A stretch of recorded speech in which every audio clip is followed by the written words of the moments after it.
Hello, beautiful people. Welcome back to my channel. I am Sierra, and in this video, I am going to give you 10 children's books. Yes, we are all adults over here probably, but I want to give you 10 children's books. I think that, first of all, these books are great for 4 to 9-year-olds, but I also think that as an adult, sometimes complexities in our lives can make us not be able to read or be able to retain information that is so simple. But you can get it simplified if you read a children's book. So don't click off of this video if you're like, hey, I don't need this, I don't have any children. You can use these books as well. This very first book that I'm gonna share with you is actually a book that I purchased for myself when I was struggling with change. And so if you're interested in these 10 books, then you wanna keep watching. Because they're Black children, I think that it's very important that I teach them about being Black and why. Because I can hear change humming. Also, this book comes with resources. So before I begin, if you have not watched my first bookish video, I'm gonna put it right here. And the reason I'm directing you to this video is because if you don't know like the things I'm gonna talk about over here, or just because you might be new over here, I just want you to get a little introduction to who I am. So I'm gonna put 2 videos at the end of this video. I think you should watch my book newbie tag, and I think you should watch my Would You Rather, which is my most recent video. And I say Would You Rather because you'll find out what type of reader I am. You will find out what I like to read, how I like to read, where I like to read, which things I prefer. And so I'm gonna put those videos at the end. Let's jump into these 10 books. So this first book, as I said, is a book that I purchased for myself. The title of this book is Change Sings, and it is the words are by Amanda Gorman, and the pictures are by Lauren Long. So the illustrator and the author. So this book I love. It has a special place in my heart. As you can see, I do not have the sleeve on this one because it's mine, but I love this book. And why do I love it? Because as an adult, I was going through a lot of changes. I had just started therapy again. We found out that my sister was sick, and I knew that change was ahead. I also was having some changes in my marriage. We were healing a lot of our childhood traumas, and we were not showing up as the people that we married, which was a good thing, but we just didn't know how to adapt to it. And so I had just began therapy about, the potential changes that were ahead of us in marriage and in my family life. And so this book was something that when I looked up books about when I'm grieving, if you don't know, by several of the videos I have posted, I deal with one of my ways of dealing with grief is reading. And so I found this book to be such a beautiful, beautiful, beautiful help. I'm going to read you what the back says. It says, I can hear change humming in its loudest, proudest song. I don't fear change coming, and so I sing along. So for me, this was a great, great book for dealing with change. I'll give you one page out of the book just in case you're interested in picking it up for yourself. So let's just see where we land. Okay, so I'm gonna show you the pictures and read you the words. So on this particular page, you see beautiful illustrations in this book. On this particular page, you see a basketball court. The children are on it. They're having some fun. You also see some inclusion, which is a big deal as well, because you have a child in a wheelchair in here. You see a child was playing 2 different instruments, and this is what it reads. I talk not only of distances from where and how we came. That is what that page shares. So just want to give you that. If you're an adult and you're going through change, I think this book could be of some encouragement in a very light and fun and very colorful way. So that is book number 1. So book number 2, do not judge a book don't judge my baby book by how it looks. So this particular book is called Grumpy Monkey, and it is by Susan Lane, and the illustrator is Max Lane. Why am I sharing this book with you? My son, I'm not gonna put all his business out there, but he did from 2 to 3, he was I would say from 2 to 3, and sometimes now, he was very grumpy. And I would say grumpy, but he just expressed a lot of frustration a lot of the time. And so I purchased this book for him, hence why it looks the way it is. Very loved. I'm probably gonna get it rebinded, or I might just purchase him another one. But this was a great book for me and him to read along. It is a fun book about being a grumpy monkey. And I want to say the monkey's friends helps him by trying to get him out of this state. But they also, I want to say by the end of the book, they accept the fact that he was grumpy. So this is a little book about being grumpy, but also about acceptance of being where you are. I thought this book was so much fun. Evidently, my son absolutely loved it. If you're not, like, we read this book a lot and we still do. So this is Grumpy Monkey. So this next book is a classic. It is called The Little Engine That Could. I remember this book from elementary school. I remember this book from my childhood. It's by Waddy Piper. And it is a Platt and Monk classic. It's illustrated by George and Doris Hallman. I chased this book down for my son. I thought it was called A Little Train That Could, and so I couldn't find it at first, but I love this book. I purchased this book specifically because my son kept saying that he can't. And that is not something that the Casher household is okay with saying unless it's absolutely true. If you can't do something, that's okay. However, we can figure out how you can. We can figure out what accommodations that you need. And so, or what type of support, what kind of love, what kind of words we can say to you to get you to the space where you can. And so, anywho, I got this book for him, and me and him read it a lot as well, and we still do. It is so beautiful. I want to show you something that I did though. So because I did not want my son to take on the responsibility of helping everyone, or my daughter, because my daughter read this along with us as well. She was actually the person who reminded me. She was like, Mom, you said you were going to get him the little train that could. You should probably care of it. But what I did was, there's a particular part in the book where and maybe this is just telling of me, and I'm okay with it. I used a black Sharpie because in the book, it says, I'm going to read you the first page as is, and then I'm going to show you what I did. So here we are. Okay, so look, that little engine that could. So chug, chug, chug, puff, puff, puff. Ding dong, the little train rumbled over the tracks. It said she was a happy little train. And from then, I knew, I was like, I do not want my children to take this on. I don't want my son to think that women are the people who takes on problems and just the subliminal messages that were being shared. I love the book, don't get me wrong. And it's okay to read it as is if that's what you choose. But for my family, I knew that I needed to change it. And it's our book that we've purchased, so they will remember this story this way. And so I changed it from she was a happy little train to it, because I asked my daughter and she understood exactly what I meant. But I was like, is a train a girl or a boy? And she was like, I don't think it's a girl or a boy, Mom. Like, it doesn't have a gender. I was like, oh, okay. And so we changed it to it. And so every place where it referred to like she or her, I changed it to either it or the. I'll give y'all one more example. So on this page, it said, I think it said she puffed along merrily. Then all of a sudden she stopped. She simply could not go another inch. Her wheels would not turn. And so I was like, okay, I gotta keep going with it. So if you cannot see it, this is what it looks like. I changed it because in my family, the women are not the ones who take on all the things. In our Casher Fam 4, that's not going to be the message that I send to my daughter or to my son. But this is a great, great, great book. I think for me, it's just one of those things that it has to be a personal preference. You got to know what your values are. You got to know what the message that books are sending. Great book. This is book number 3. I'm not going to rant about any more books, okay? I can't promise you, but I'm going to try not to rant about any more books. Okay, so this next book, let's see. Let me see what the books, I'm going to do them out of order.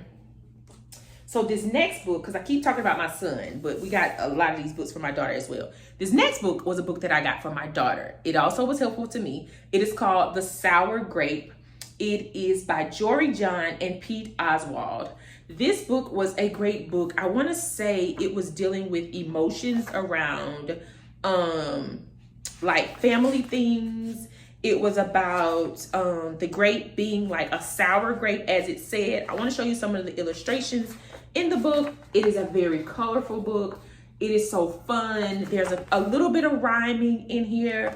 And it was very helpful for me and my children to read around why this is what it was. I remember by looking at this, it was helpful to get my children to see that sometimes people are showing up a particular way because of their childhood or something that happened in their day or something that happened before you got to meet them. And so for me, it was very important that I let my children know, like, understanding a person's story is very important, and not always taking things at the surface of what you see, because something could have happened. And so this is what this book was about, because my daughter, she was having a little bit of, I don't know what you call it, what the technical term for it is, but basically she was the only child for 4 years. And so when her brother came along, she had a little trouble dealing with the fact that she had to share, that not only did she have to share like us, her parents, she also had to share toys, she had to share her space. And so this was a book for my oldest daughter, The Sour Grape. That is book number 4. We're almost halfway there. This is book number 5. It is called The Creepy Crayon. My son is into creepy things, and it could have something to do with him being born on Halloween, but I don't know, but we embrace it in our household. And so this book is not as creepy as it gives off as an adult, but it may be creepy to children. This book is written by the words about Aaron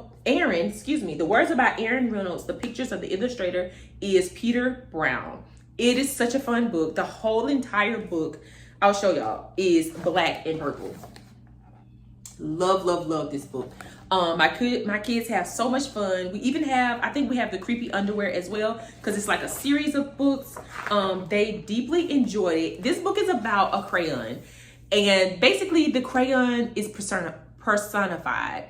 It takes on human-like characteristics, and let's just say the crayon is defeated.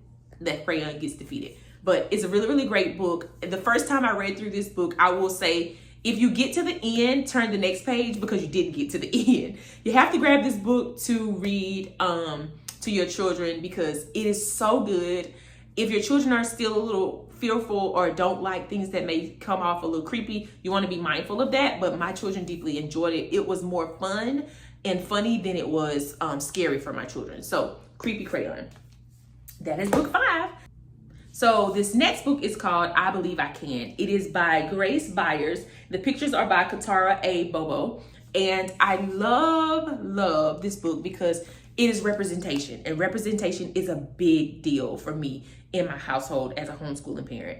My children are Black. I want to see Black children. And so this was the book I picked up for them around like saying I can't, or feeling like they don't know what they're doing, or just feeling inadequate. And so I purchased this book for them. I love it because it also has different ethnicities within the book. My children got to pick out the characters that looked more like them. That was really great about it. I'm gonna tell you exactly what the sleeve says. So this is I Believe I Can. I Believe I Can is a tribute to the limitless potential of boys and girls of every background. All they need is to believe in themselves. The New York Times bestselling team behind I Am Enough, actor and activist Grace Byers and artist Katara A. Bobo, return with another gorgeously illustrated new classic. So my children enjoyed it, very much enjoyed this rendition of, like, I think this is like maybe her second book in her series. I actually have, and I was going to share that book, but I didn't. I actually have her first book that they're referring to, which is called,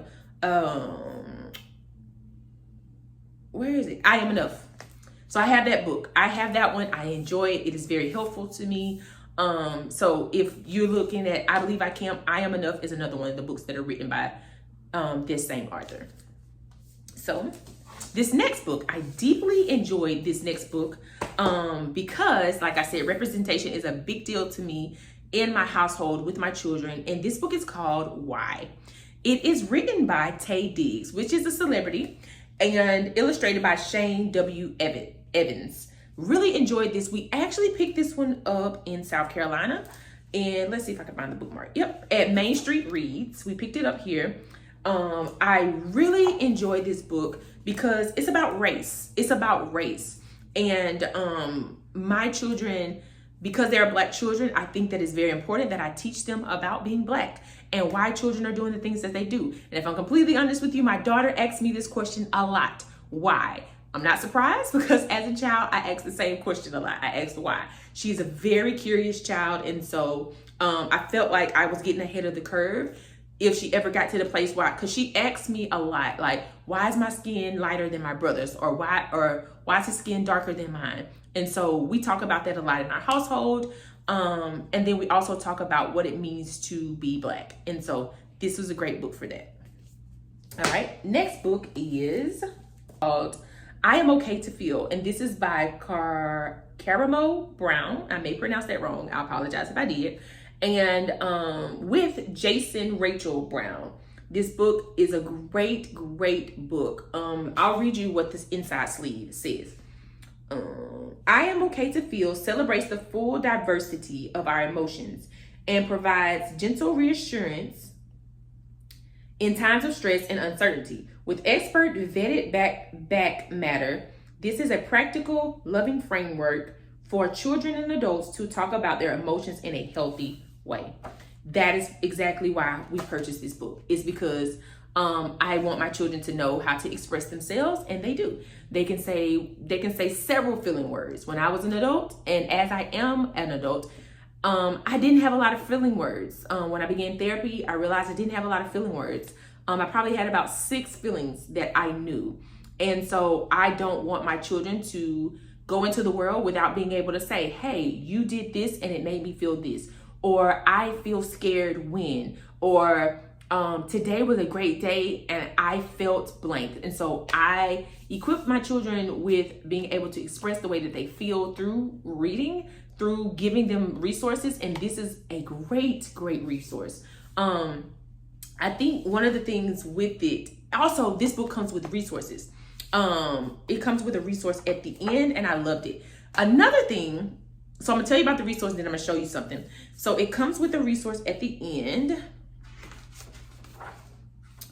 where, so here are the resources. So one second, cause this is gonna drive me. So I had to take the sleeve off. So it comes with this resource at the end where it's a feelings wheel. And it says, have you ever felt any of the emotions on this wheel? There's 1, 2, 3, 4, 5, 6, 7, 8, 9, 10. There are 10 emotions on this wheel. I only had 6, I said. So they have 4 more than I do. There's so many emotions, don't get me wrong. But with them having 10 on here, my children are already ahead of the game with me giving them this as something to reference. And we did this activity at the end. There's also another one that says, let's try it. Oh, that's the instruction to that one. But there's also this one, thoughts, feelings, and behavior cycles. So this explains to children in a very childlike way how our thoughts become feelings and our feelings become a behavior. So this example is, the thought is, I love our walks. The feeling is happy, and the behavior is him jumping. And then the next example is, the thought is, what if it rained so hard that we got lost in the storm? The feeling is worried, and the behavior was him crying. So my children deeply enjoyed this. We probably did this book like 2 times back to back because it was very, very helpful for them to be able to see how a thought creates a feeling, and then that feeling becomes a behavior. So that also helped us to work with some feelings. So this one just lit up my heart. It just gave so much light to my heart. So that is that book. All right, we have 2 more books. So I think I want to talk about this one first. So this book is called This Book is Gray. It is written by Lindsay Ward. Let's see if there's an illustrator that's credited. The jacket design is by Abby Denning. So Lindsay Ward is the writer, and Jackie, what is the author? And Abby Denning is the illustrator. So this book is great. I really enjoy this book. Specifically because it's about color, and I am an artist. And so this is a way that I can incorporate, my children are very creative as well, but I will say that I picked this up because it was intriguing to me. And I was like, this book is great. And I was like, that does not look very like like, it made me curious, but it doesn't look very appealing. So I was like, let me pick it up. So I picked it up, and then when I picked it up and it looked on the back, there was so many colors, and I was like, okay, let's find out what this is about. So gray just wants to be included, but the other colors are always leaving him out. So he decides to create his own project, an all gray book. Once upon a time, there was a wolf and a kitten and a hippo. And then Gray just knows it's going to be perfect. But as he adds page after page, the primary and secondary colors show up, and they aren't quite so complementary. A book within a book, this colorful tale explores ideas of fitting in, appreciating others, and looking at things from another perspective, while using personality and wit to introduce basic color concepts. So the book is not what you like. You get so much in this book. So I'll share with you how he writes his story. Like, this is how his story begins, and I'll show you how the story ends. So this is how the story begins, very gray. But by the time you get to the end, this is how the story ends. So it was such a fun book. It was such a fun book. And as the jacket states, like, it's a book about appreciating others, ideas of fitting in, looking at things from another perspective. So this book was jammed packed, and my daughter really, really enjoyed this. My son, he was just like into the black and gray pages, hence the creepy crayon book. And so he was into the dark and gray pages, but my daughter and him found fun ways to retell this story just by me giving them the book. They made up stories about what was being said. And I was able to read the actual story that is written for this book. So fun book. If you can find this on Amazon, I would find it for your children. It is such a fun book. And the last, certainly not least book is Llama Llama Mess Mess Mess. Oh my goodness. All of the Llama Llama books were fun. I still love the Llama Llama series. There's so many books in this series, and I saved this book to last because I'm showing this book as a representation of all Llama Llama books because I really enjoy them. I enjoy them as a parent to read them to my children, specifically because they're so colorful and they give off this canvas look. So this book, as you can tell from the title, oh wait, let me tell you, Llama Llama Mess Mess Mess is written by Anna Dooney book. Maybe the D is silent. Dooney book. So I'll put all of these books in the description so that you can find them on Amazon if you choose, if you want to go find them at your local library. So I will put them all there. I will make it easier by putting the link. I apologize for the beeping. This entire time that I've been recording, nobody has been moving around. But all of a sudden, I'm getting to the end of this recording, and lo and behold, these people are fixing on something. There's two llamas. There's a llama mama and there's a llama kid. And the book is fun because the words rhyme in it. There's very, very colorful pictures, and it seems very relatable for the way that things go in your household. So this book was about a mess inside of their house, and the mom being frustrated about it being dirty, and then the kid eventually helping the mom like clean up. So if you're into something like that, then you want to grab this book. It was so fun. It was so fun. So I said that we would read at least one of these books. And so we are going to read this one because it's the last book that I'm going over, and I think it would be fun. So let's get into Llama Llama Mess Mess Mess. Okay, Llama Llama Mess Mess Mess. Llama Llama in his room, cars and trucks go honk and zoom, racing under sheets and chairs. Mama Llama calls upstairs. Such fun. Time to pick up all your toys. Why is Mama making noise? Mama says it's cleaning day. Llama only wants to play. Mama says to make the bed. Llama Llama shakes his head. We all have a job to do, even little llamas too.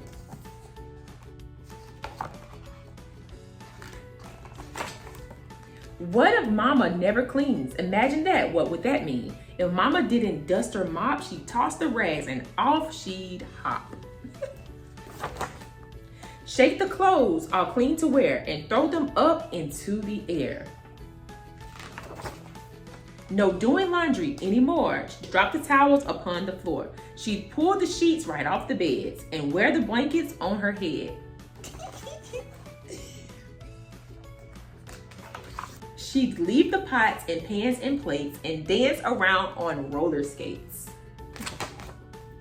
Then zoom into the living room to make up for it with mops and brooms. She'd have herself some crunchy snacks and throw the bags behind her back. Crumbs and clothes and peanut shells. What's this thing? What's that smell? Messy counters, dirty drawers. Where is Mama? Where's the floor? Everything in disarray. Llama has no place to play. Clutter, chaos, and distress. Normal llama, mess, mess, mess. Grown-up llamas clean, that's true, but little ones can pick up too. Llama nods his head. Maybe we should clean instead. Llama picks up his blocks, puts them all into his box. Books go back up on the shelf. Llama puts them there himself. Are there things beneath the bed? Check and see. Lift up the spread. Look what Llama got. Each thing has a special spot. Llama pulls the sheets up tight. Mama tucks the quilt just right. Lots of space to play with Mama. Guess who's proud of Llama? So it was so much fun doing this video. Thank you for watching. If you like this video, once you like the video, subscribe to the channel. In the comments, let me know, like, what was your favorite childhood book? What was the book that anytime you think about childhood, you think of this book? Put it in the comment section. I will get back to you all very soon. I appreciate y'all for just watching me talk about these books. This is a part of my life as well, and so I wanted to share that on the channel too. See you in the next one. Bye.